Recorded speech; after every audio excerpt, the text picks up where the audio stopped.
नमस्कार। जिंदगी में कई बार ऐसे मौके आते हैं जब जीत या हार मायने नहीं रखते। उससे भी बड़ा हो जाता है सही और गलत का सवाल। क्या सही है और क्या गलत है? ऐसे समय में हमें ये तय करना होता है कि हम मुश्किल रास्ता चुनेंगे या आसान रास्ता। आज मैं भी एक ऐसे मोड़ पे खड़ा हूँ। आप सब जानते हैं कि मुझे एक झूठे केस में फंसाया गया, मुझे जेल भेज दिया गया, एक चुनी हुई सरकार को गलत तरीके से गिरा दिया गया, हमें कई महीने जेल में रखा, पर आखिरकार सच की जीत हुई। 27 फरवरी को अदालत ने मुझे पूरी तरह निर्दोष घोषित कर दिया। कोर्ट ने कहा केजरीवाल निर्दोष है, केजरीवाल ने कोई भ्रष्टाचार नहीं किया। कोर्ट ने सीबीआई की जांच पे ही सवाल खड़े कर दिए और जांच अधिकारी के खिलाफ एक्शन लेने के आदेश दे दिए। लेकिन सच का रास्ता आसान नहीं होता। सीबीआई ने तुरंत इस फैसले को हाई कोर्ट में चुनौती दी और ये केस जस्टिस स्वर्णकांता शर्मा जी के सामने लगा। तब मेरे मन में एक बहुत बड़ा सवाल उठा, क्या इनके सामने मुझे न्याय मिलेगा?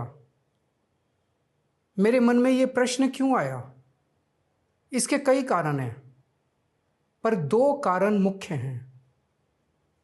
पहला कारण ये कि आरएसएस की जिस विचारधारा वाली सरकार ने झूठे आरोप लगा के मुझे जेल डाला, जज साहिबा ने स्वयं माना है कि उस विचारधारा से जुड़े संगठन अखिल भारतीय अधिवक्ता परिषद के मंचों पे वे कई बार जाती रही हैं।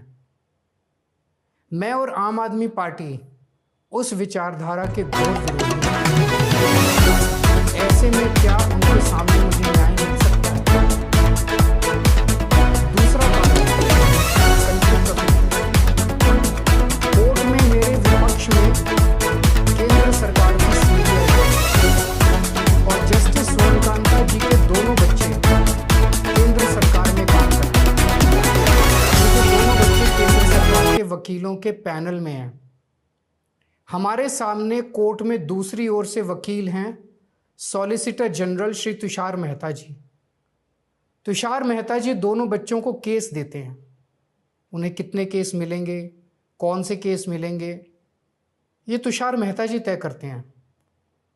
भारत सरकार के पैनल में लगभग 700 के करीब वकील हैं, लेकिन जस्टिस स्वर्णकांता जी के बेटे सबसे ज़्यादा केस पाने वाले वकीलों में से एक हैं।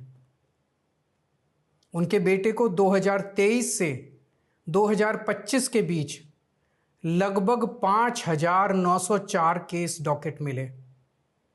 इससे उनके बेटे को करोड़ों रुपए की फीस मिली। आज की तारीख में उन बच्चों का भविष्य और कमाई दोनों काफ़ी हद तक तुषार मेहता जी पर निर्भर है। तो किसी के भी मन में ये चिंता स्वाभाविक है कि अगर जज साहिबा के बच्चों की कमाई और उनका भविष्य सामने खड़ा वकील तय कर रहा है, तो क्या जज साहिबा उस वकील के खिलाफ फैसला कर पाएंगी?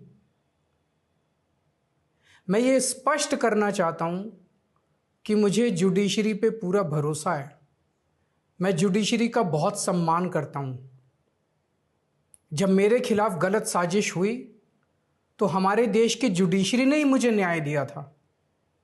जब मुझे झूठे केस में गिरफ्तार किया गया तो इसी जुडिशरी ने मुझे बेल दी थी। इसी जुडिशरी ने मुझे उसी झूठे केस में दोष मुक्त करार किया है। पिछले 75 वर्षों में जब जब देश पे आंच आई, हमारे देश की जुडिशरी ने देश को बचाया और नागरिकों के हितों की रक्षा की है। मैं जस्टिस स्वर्णकांता जी का भी बहुत सम्मान करता हूँ। मुझे उनसे या उनके परिवार से किसी भी प्रकार की कोई व्यक्तिगत आपत्ति नहीं है। लेकिन न्याय का एक बहुत बड़ा सिद्धांत है, justice should not only be done but should also be seen to be done. इसलिए मैंने जस्टिस स्वर्णकांता शर्मा जी से पूरे सम्मान के साथ अनुरोध किया कि वो इस कन्फ्लिक्ट ऑफ इंटरेस्ट जैसे कारणों की वजह से इस केस से खुद को अलग कर लें, लेकिन उन्होंने मेरी दलीलें खारिज कर दी और फैसला दिया कि वो स्वयं ही ये केस सुनेंगी। आज मेरे सामने सबसे आसान रास्ता है कि मैं उनका आदेश मान लूं और एक बड़ा वकील खड़ा करके उनके सामने अपना केस लड़ूं। पर यह मुद्दा अब सिर्फ मेरे केस का नहीं है, बल्कि आम लोगों के न्याय प्रणाली पर भरोसे का है। ऐसी दुविधा के मौके पे बापू ने हमें सत्याग्रह का रास्ता दिखाया।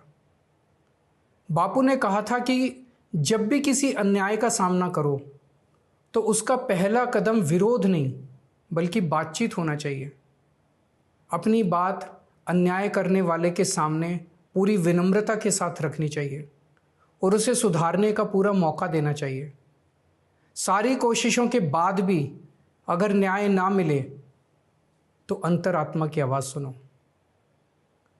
यदि अंतरात्मा की आवाज़ कहती है कि न्याय नहीं हुआ, तो शांति और विनम्रता के साथ सत्याग्रह करना चाहिए। फिर उसके जो भी परिणाम हों वो सहर्ष स्वीकार करने चाहिए। पर इस पूरे प्रकरण में अन्याय करने वाले व्यक्ति के प्रति किसी भी प्रकार की नफरत या गुस्सा नहीं होना चाहिए।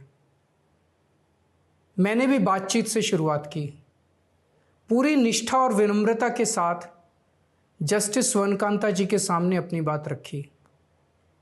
उन्हें इस केस से अलग होने के लिए याचना की। मैंने आग्रह किया कि मेरा केस हाई कोर्ट के किसी भी अन्य जज द्वारा सुन लिया जाए, लेकिन उन्होंने मेरी प्रार्थना अस्वीकार कर दी। उन्होंने फैसला दिया कि वे अपने आप को इस मामले से अलग नहीं करेंगी और ये केस वो स्वयं ही सुनेंगी।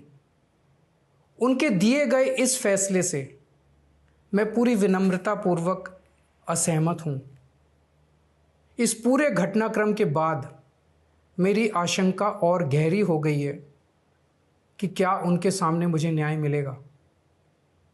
बापू के दिखाए रास्ते पर चलते हुए सत्याग्रह की भावना से अब मैंने फैसला किया है कि मैं इस केस में जस्टिस स्वर्णकांता जी के कोर्ट में ना तो स्वयं पेश होऊंगा और ना ही मेरी तरफ से कोई वकील पैरवी करेगा। जस्टिस स्वर्णकांता जी जो भी फैसला सुनाएंगे उस पर समय आने पर मेरे जो भी कानूनी अधिकार हैं, जैसे सुप्रीम कोर्ट में चुनौती देना आदि, वो सभी कदम लेने के लिए मैं स्वतंत्र हूँ। ये बात आज मैंने एक पत्र लिखकर जस्टिस स्वर्णकांता जी को भी सूचित कर दिया है। मेरा जस्टिस स्वर्णकांता जी से किसी प्रकार का व्यक्तिगत विरोध नहीं है। यदि भविष्य में भी कभी उनके सामने मेरा कोई अन्य केस लगता है जिसमें मेरे विरोध में बीजेपी, केंद्र सरकार या तुषार मेहता जी नहीं हैं, तो मैं उनके समक्ष जरूर पेश होऊंगा। आप पूछ सकते हैं कि यदि मैं जस्टिस स्वर्णकांता जी के रिक्यूजल ऑर्डर से असहमत हूं तो उसके खिलाफ सुप्रीम कोर्ट क्यों नहीं जा रहा? उसकी तैयारी कर रहा हूं। ये पूरा मामला बहुत नाजुक और संवेदनशील है। कानून को ध्यान में रखते हुए, जुडिशरी के सम्मान को ध्यान में रखते हुए और लोगों के न्याय व्यवस्था पर भरोसे को ध्यान में रखते हुए एक एक कदम उठाना है।